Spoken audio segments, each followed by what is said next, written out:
2026 starts at true zero, no guilt, no rush, just clarity that cuts like a blade. Maybe you lost someone, maybe you failed, maybe you're broke, invisible, or just tired of being weak. Everyone else is celebrating fresh starts, but you? You're wondering if you even deserve one. Here's the truth they won't tell you.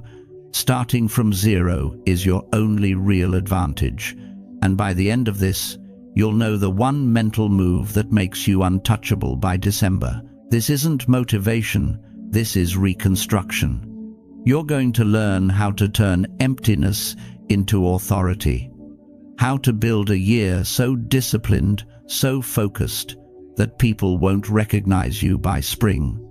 If you ignore this, 2026 becomes 2025. Same excuses, same regret, same weakness disguised as bad luck. But if you apply what's coming, you'll end this year calm, respected, and mentally unbreakable. The Stoics had a principle, amor fati, love your fate. Not because it's fair, because it's yours. You don't start from zero by wishing it were different. You start by accepting that this is the position. No story, no victim identity. Just, this is where I am, and I move from here. That shift from why me to what now is the first act of power. Everything else builds on it. Move 1. Burn the escape routes. New Year's Day. Everyone's making promises. You need to do something different. Most people say, I'll try to work out. I'll try to save money. They leave the door open. They pre-negotiate their own failure. You don't. Here's what you do. Write down the 3 behaviors that destroyed 2025. The real ones.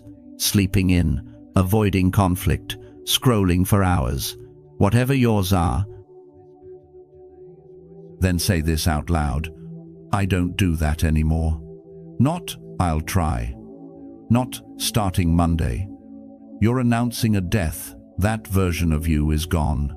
This works because your brain believes declarations more than wishes. You're not motivating yourself. You're issuing an identity command. But here's the part most people miss. Move 2. Choose one enemy. You can't fight everything. If you try to fix your body, your career, your relationships, and your mind all at once, you'll collapse by February.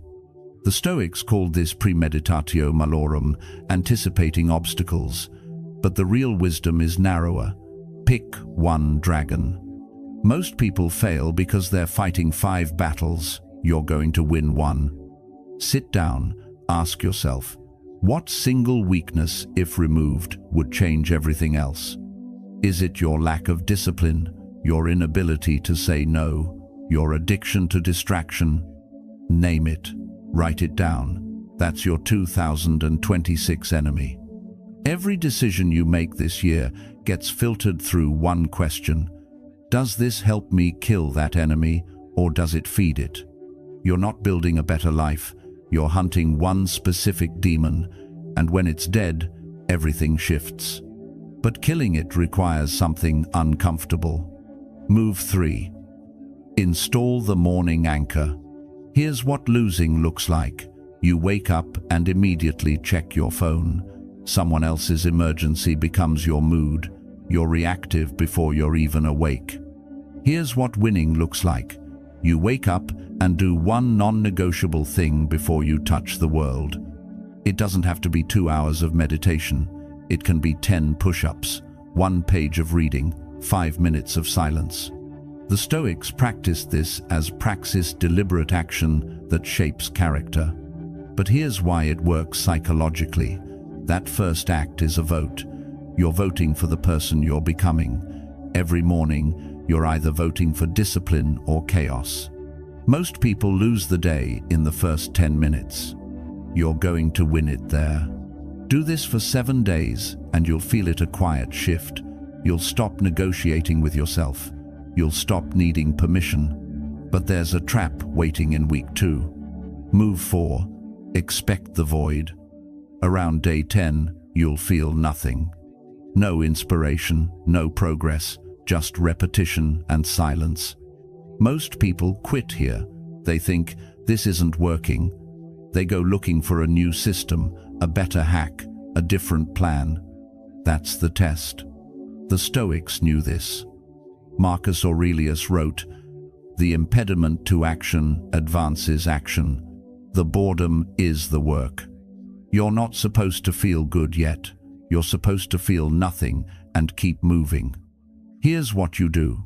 When the void hits, say this internally. This is where weak people turn back. Then do the thing anyway. You're not chasing feelings. You're building immunity to your own excuses. And the people who make it through the void, they become a different species by March. But even that won't protect you from the next threat. Move 5. Guard the new identity. You're 2 months in. You've changed. You're calmer, stronger. People notice. And some of them will try to pull you back. Not because they're evil, because your growth makes them uncomfortable. It reminds them of their own stagnation. They'll say, "You're different now. You're too serious. Remember when you used to be fun?" What they mean is, come back down. Stop making me feel small. Here's the Stoic move. You don't argue. You don't explain. You don't defend your transformation. You just smile and say, "Yeah, I'm working on some things." Then you change the subject. This is called eudaimonia flourishing. And it requires distance from people who need you to stay broken. You're not cutting them off. You're just refusing to audition your progress for their approval. But there's one person who's even more dangerous than them. Move 6. Starve your old self. Here's the quiet war nobody talks about. Your old identity will try to come back. You'll have one bad day, one failure, one moment of weakness. And a voice will say, "See, you're still the same. This whole thing was fake." That voice is your old self trying to survive. The Stoics called this fantasia false impressions, thoughts that feel true but aren't. Here's how you kill it. When that voice shows up, don't fight it, just observe it.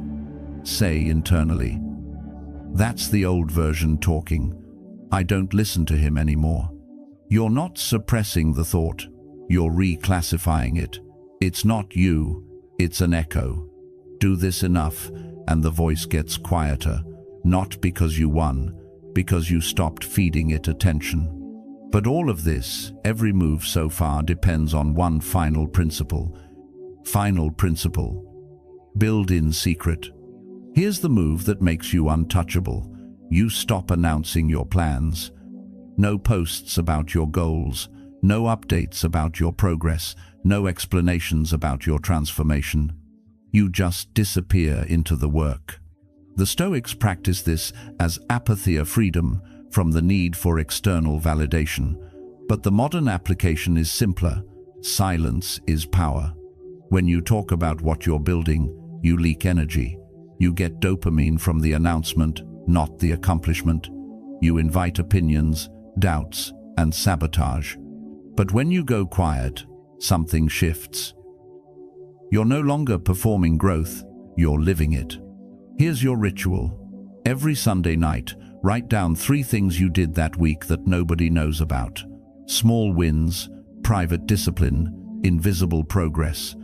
That list is your real scoreboard. And when December comes, you won't need to tell anyone what you did. They'll see it, they'll feel it, and they won't understand how it happened. Because you built yourself in the dark. You started this year with nothing. That wasn't a curse, it was a clean slate. You've learned how to burn the exits, choose one enemy, anchor your mornings, survive the void, guard the new identity, starve the old self, and build in silence. By December, you won't be the same person. You'll be calm, focused, untouchable. 2026 isn't the year you hope things get better. It's the year you become someone who doesn't need hope.